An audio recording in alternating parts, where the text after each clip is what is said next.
How did we get from Grandmaster Flash, the message, to where we are now in hip-hop? Again, you have to be logical. You know, if I know that in this hotel room they have food every day, and I'm knocking on the door every day to eat, and they open the door, let me see the party, let me see like them throwing salami all over I mean, just like throwing food around. Well, they're telling me there's no food in here. You know what I'm saying? Every day, I'm standing outside trying to sing my way in. You know what I'm saying? We are hungry, please let us in. We are hungry, please let us in. After about a week, that song is going to change to, we hungry, we need some food. After 2-3 weeks, it's like, you know, give me all the food, breaking out the door. And after a year, you just like, you know what I'm saying, I'm picking the lock, coming through the door, blasting, you know what I'm saying? It's like you hungry, you reached your level, you don't want any more. We asked 10 years ago. We was asking with the Panthers. We was asking with them, you know, with civil rights movement. We was asking, you know, now those people that were asking, they're all dead and in jail. So now what do you think we're going to do? And we shouldn't be angry. And my raps that I'm rapping to my community shouldn't be filled with rage. You know what I'm saying? They shouldn't be filled with the same atrocities that they gave to me. In the media, they don't talk about it. So in my raps, I have to talk about it. And it just seems foreign because there's no one else talking about it. All the society is doing is leeching off the ghetto. They use the ghetto for their pain, for their sorrow, for their culture, for their music, for their happiness, for their movies. You know, when they see me, they know that every day when I'm breathing, it's for us to go farther. You know, every time I speak, I want the truth to come out. You know what I'm saying? Every time I speak, I want to shiver. You know, I don't want them to be like, they know what I'm going to say because it's polite. They know what I'm going to say. And even if I get in trouble, you know what I'm saying? Ain't that what we're supposed to do? I'm not saying I'm going to rule the world or I'm going to change the world, but I guarantee that I will spark the brain that will change the world.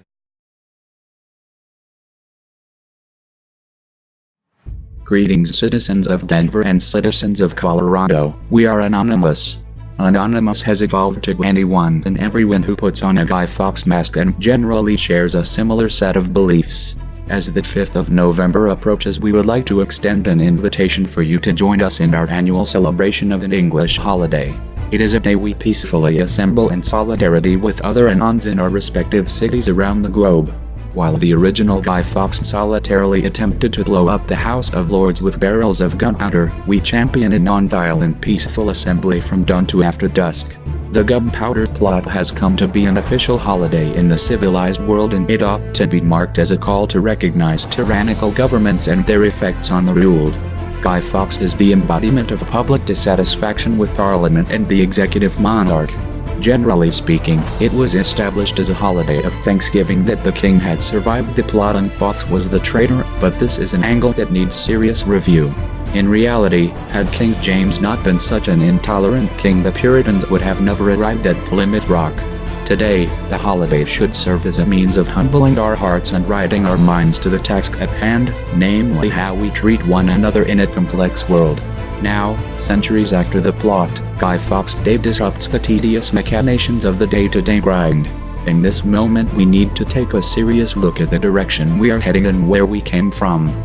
Is the future world to be a dystopian reality? Are robots and virtual reality something we should be moving towards? Should we be creating artificial intelligence? And what is the point of it all? Not just the future creations, but what is the meaning of life? The day's purpose should be not only for introspection but also as a day to reflect upon our actions as viewed from the perceptions of others. Who knows, the next 5th could be the next 4th. Naturally, Anonymous did not emerge from nowhere. Anonymous in the late 20th century was a reference to elite European hackers. As time has passed, it has come to mean the people. A cyber community emerged from an internet forum to troll the Church of Scientology when their internal documents were leaked to WikiLeaks in 2008. Though a general spirit of trolling Scientologists has existed since the foundation of the church and well before the advent of the personal computer, this week galvanized an internet community and launched the modern reference to the Anonymous. There had been a large number of detractors and critics of the church over the last 50 years. These critics are called suppressive persons, or SPs, by the church. Scientologists have a well-known reputation of chastising their critics, and worse. They have followed critics to their homes, filed fallacious lawsuits against them, and generally done everything within their power to ruin a critic's life. When a cyber community agreed to agitate Scientologists in the real world, they agreed that it would be best to conceal their identities to prevent backlash from the church as abuse. It so happened that a recent popular movie, V for Vendetta, had struck the hearts of the people particularly deep within the cyber community. Not only was the protagonist a hacker nut, he also represented the populist hero Guy Fawkes. The suggestion was all too natural.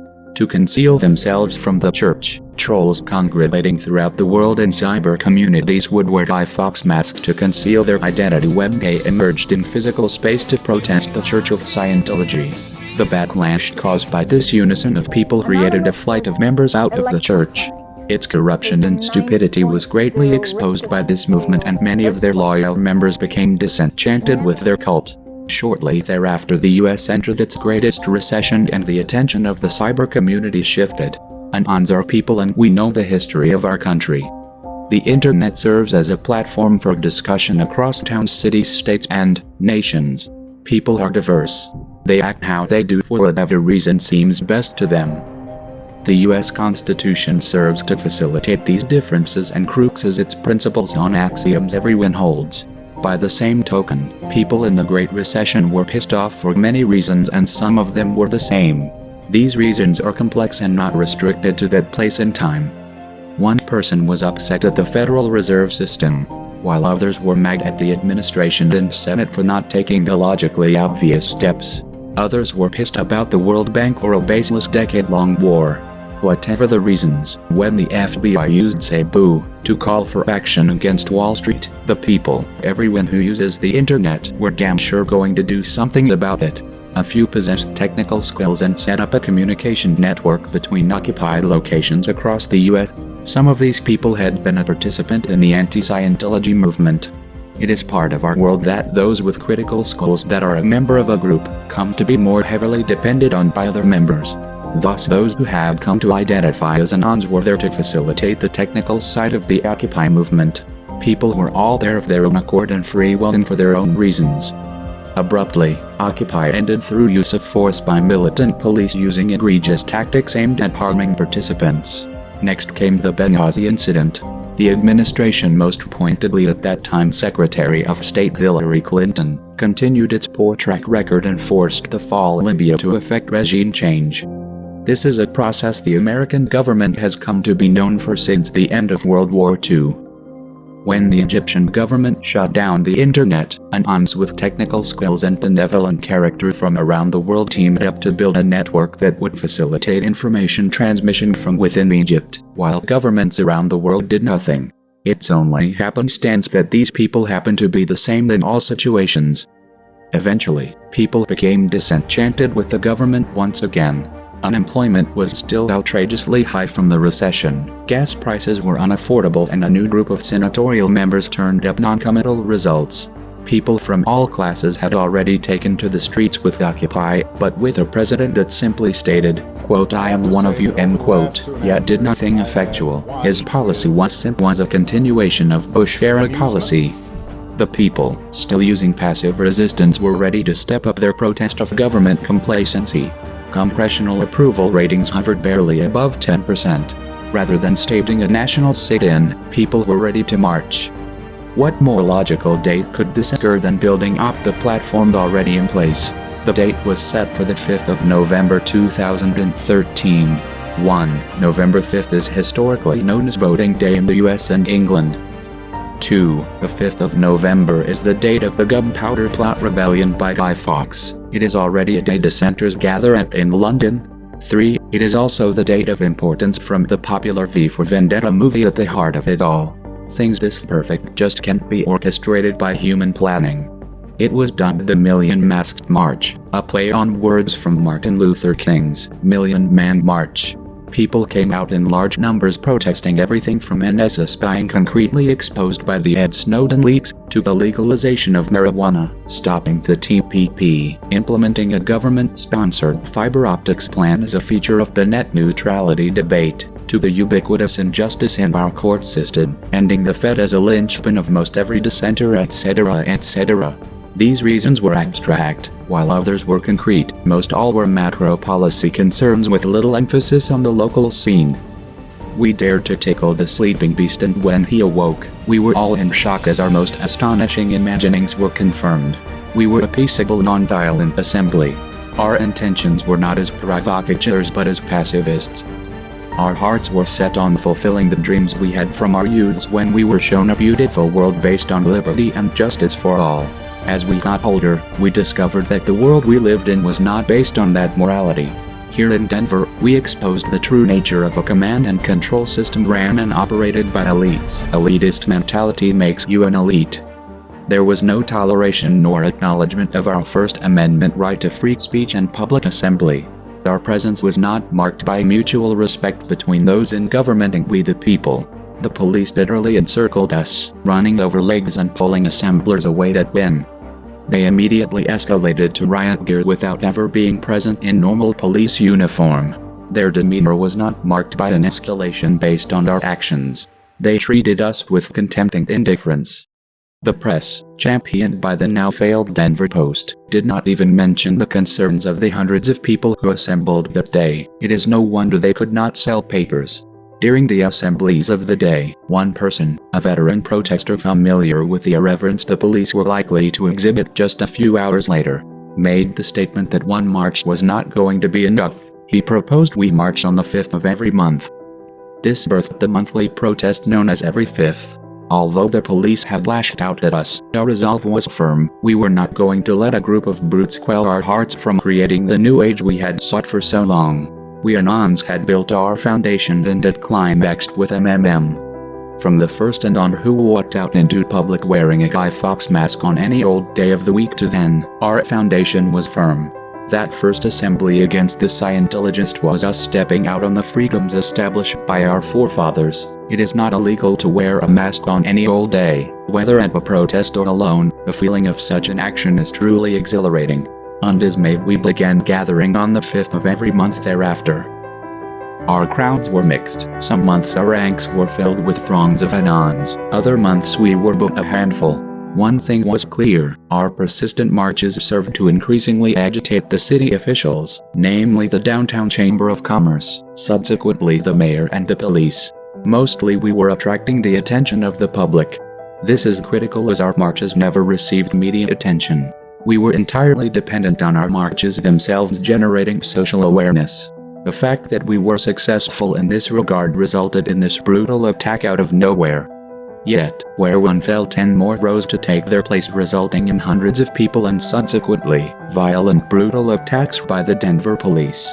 1/5, a young child was among our peaceful assembly as we walked down the sidewalk and without warning large police officers using 3-foot batons smashed into our assembly, forcing us into a sidewalk eatery. In an age of civility we should expect our rights to be protected and not expunged, yet we have learned Denver is complicit in criminal predatory activity from the top down. Denver has consistently maintained an anti-federalist position. This city consistently ranks in the top 10 most dangerous cities for women rapes. While this is the case, the mayor has engaged in sexual harassment of one of Denver's own detectives, which only fosters a climate of sexual predation. Moreover, he used $275,000 in unemployment funds paid by taxpayers as hush money to prevent a trial going to court and the details going public. Meanwhile, the unemployment office is vacant, likely due to this state's refusal to grant unemployment to those in need.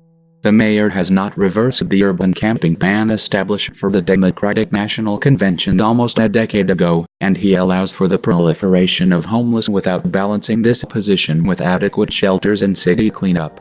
He does this while cementing his anti-union principles and establishing the city as a sanctuary for illegal immigrants. Moreover, it is his policies that have geared Denver's police force into an overly aggressive mob of brutes rather than as protective servants of the community. His inability to effectively manage the city limits can be no more apparent than the events that transpired on November 5, 2014. Hundreds of Anons gathered and marched down the streets of Denver, only to be met with the usual overly militant police in Hummers in full riot gear. We turned a corner only to see a brute on the sidewalk pointing some sort of large, we assume, less than lethal weapon at us. After the march we returned to the Capitol steps and proceeded to give speeches. Due to the jurisdiction and zoning of our corporatized system, the DPD has no authority on the Capitol property as it falls to the state troopers. There was no police presence. Over the past dozen marches, we'd witnessed multiple marches attacked by the police for absolutely no reason whatsoever. We witnessed good people that have never committed a crime, jailed and charged for participating in their First Amendment. Our attention 1 year prior was mostly aimed at macro policy concerns and their effect on the local level, but as the year wore on, our attention shifted to the extreme tyranny within our very presence. After the Me Too allegations from Detective Leslie Branchwise, it was no wonder. Denver and Colorado has the highest percentage of high school students that have tried the most drugs. Politicians here blame someone else, or point their finger another direction, but never take responsibility to address the problems right here. There is always an excuse. Like you saw at the beginning of this movie, when two groups with opposing views repeatedly meet under the democratic conditions established in civil society, yet when one party's perspective is continually marginalized, the stakes will rise. We were the marginalized group in the face of obliteration when we had done no crime. As we assembled on those steps, we participated in the least form of direct disobedience imaginable and simply applied paint to the surface of the Capitol.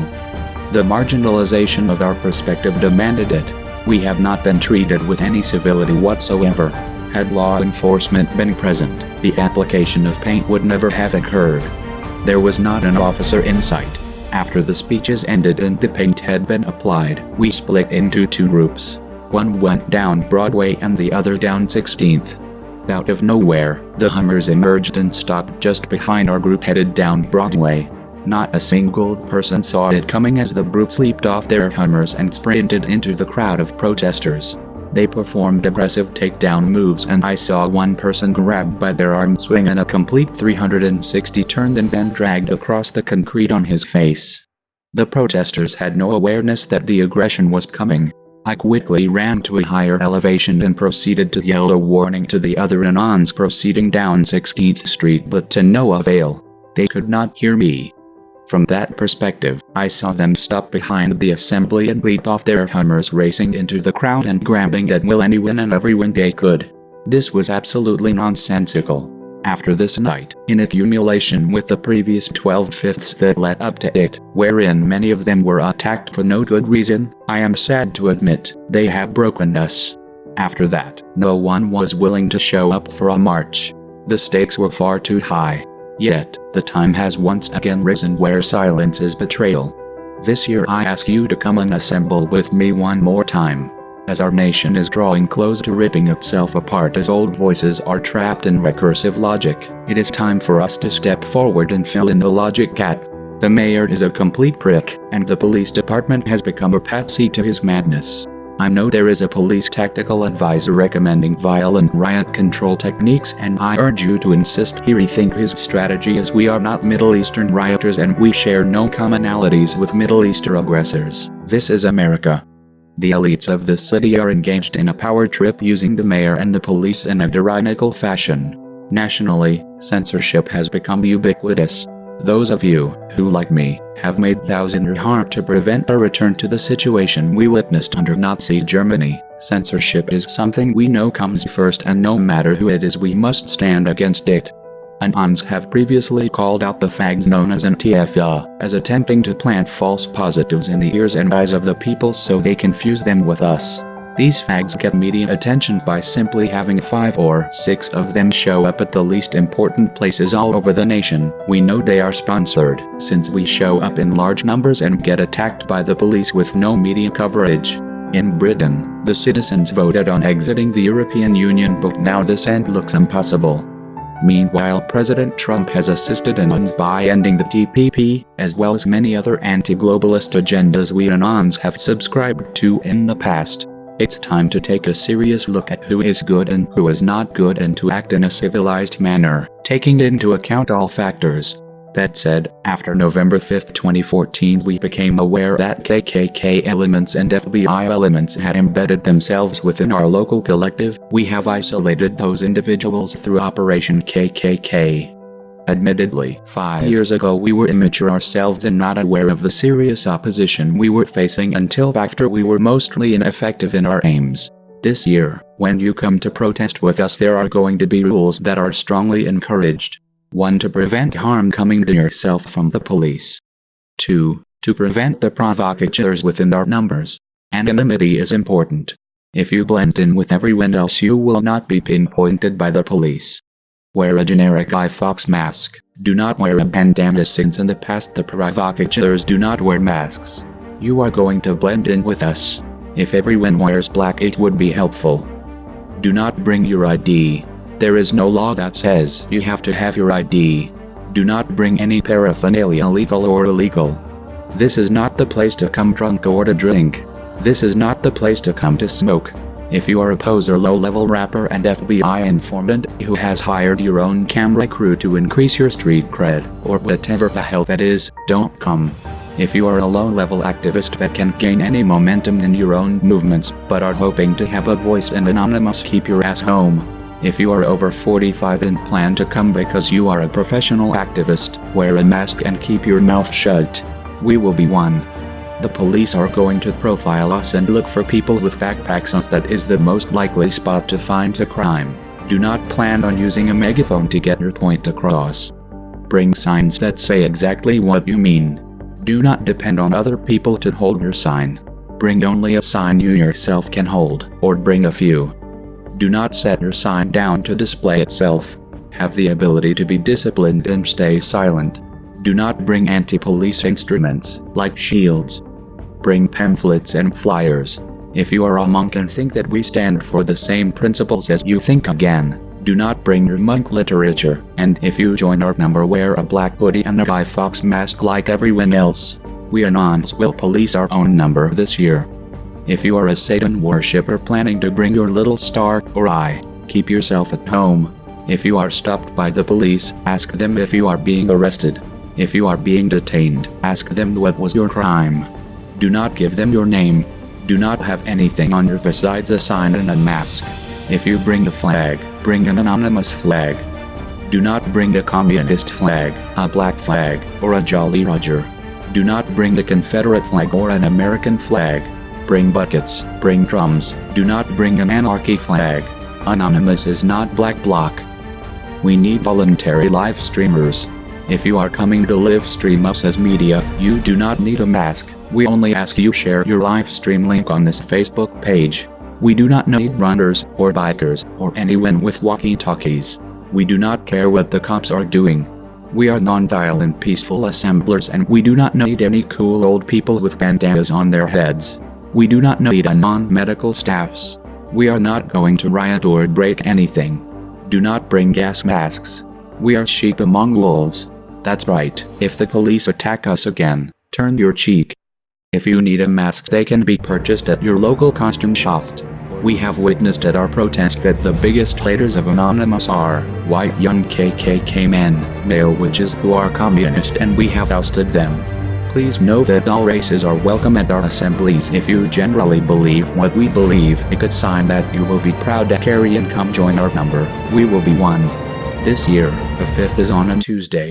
The city is going to be packed. We are going to have at minimum 2 marches, one midday at noon, starting at the Capitol, and the other at 3:30, and usually a final at 5:30. The map of the march is going to be released the morning of the 5th. We are not going to give a lot of notice to police since they have beat us up in the past and we have post-traumatic cont syndrome. Let's have us in a peaceful protest. Do not come if you are not willing to potentially go to jail. Again, do not tell them your name, ask what crime you committed, and if they give you nothing, but are simply kidnapping you, accuse them of kidnapping and ask them for a writ. Last time we have Anons in jail for greater than 3 months. This is unacceptable. 2 more things. We need you to share this video. That does not mean to only click share, but to post it around in good places. It's just us people. This is a grassroots revolution. No one is going to do the work for us. It's all up to you. Lastly, we are going to need to engage in flyer operations. People are interested and willing to come. We simply need to get them the message. When you go out this week, put up flyers everywhere you go. Take pictures and post them everywhere you can. Use #MMM and #DenverMMM.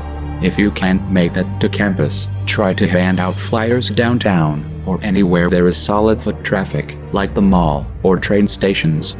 Get a friend and put on your mask when you do this. Next week, let's show Denver who we really are. Everyone should be with us in this. Academics, lawyers, moms, dads, sons, and daughters, literally everyone. This is a place for warrior poets. This is a place for liberty. This year we march for ourselves, we march for our future, and we march because it's our God-given right.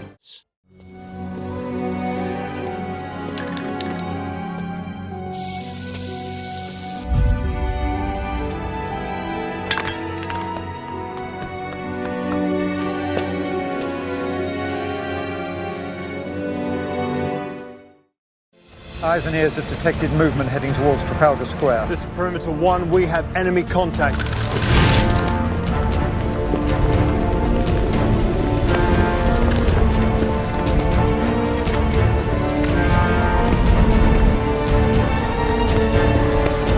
Enemy is approaching fast, requesting orders. General, what should we do? There's no response from command. Or from Party Leader Creedy. Or from the High Chancellor. Why are you doing this? Because he was right. About what? That this country needs more than a building right now. It needs hope.